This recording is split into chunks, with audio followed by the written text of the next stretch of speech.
Bonjour tout le monde. Aujourd'hui, Maurice et moi avons de la compagnie avec ces plantes parce que le livre qu'on va lire, c'est Alberto et c'est à propos d'un cactus. Émile vivait tout seul au 24e étage d'un grand immeuble. Il menait une vie très tranquille, même s'il lui arrivait de temps en temps d'emporter le linge d'une autre personne au lavomatique, de se tromper d'appartement, de saler son chocolat au lait ou bien de confondre la voisine avec son chien. Vous l'avez compris, Émile était un homme plutôt distrait. C'est ainsi qu'un jour, en prenant son journal du matin, il fit entrer Alberto dans son appartement. Alberto était un cactus semi-géant originaire du Mexique, dont la floraison exceptionnelle avait lieu tous les 10 ans. Ici, Alberto a 4 ans. Émile posa le pot d'Alberto à côté du fauteuil et se mit à lire le journal. Cela commençait plutôt bien malgré tout. Il aurait parfaitement pu faire le contraire.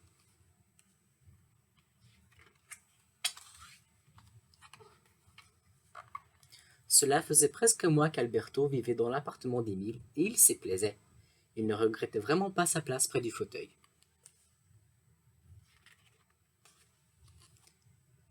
Alberto se demandait cependant si Émile s'était aperçu de sa présence. Elle décida donc de faire de son mieux pour se faire remarquer. Mais il avait beau préparer des petits déjeuners sans sel, décorer l'appartement à la dernière mode mexicaine,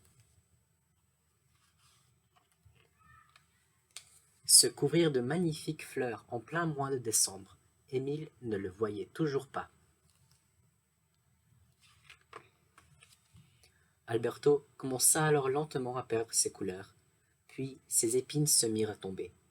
De tristesse et aussi de soif, Alberto se mit à pencher, à pencher, à pencher, à tellement pencher qu'il s'effondra sur le fauteuil d'Émile. Et voilà que, un samedi soir, l'extraordinaire se produisit.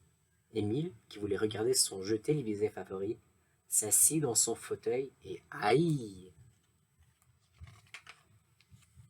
Les quelques épines qui restaient à Alberto suffirent à réveiller Émile. Enfin, il s'aperçut qu'il n'était plus tout seul en son appartement. Émile s'occupa aussitôt de remettre Alberto sur pied. En prodiguant des soins attentifs à son cactus, Émile se découvrit une passion pour les plantes. C'est ainsi qu'Alberto se trouva entouré d'Ophélie le philodendron, Florence et Hortense les orchidées jumelles, Grégor le lierre grimpant, Fritz le ficus et une multitude de cactus nains brésiliens.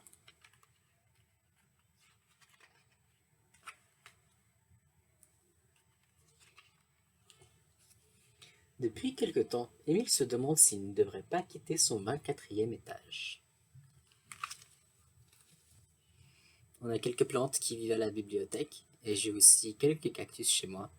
Et Maurice aussi a son petit cactus à lui. Merci d'avoir écouté notre histoire et à la prochaine fois. Bye.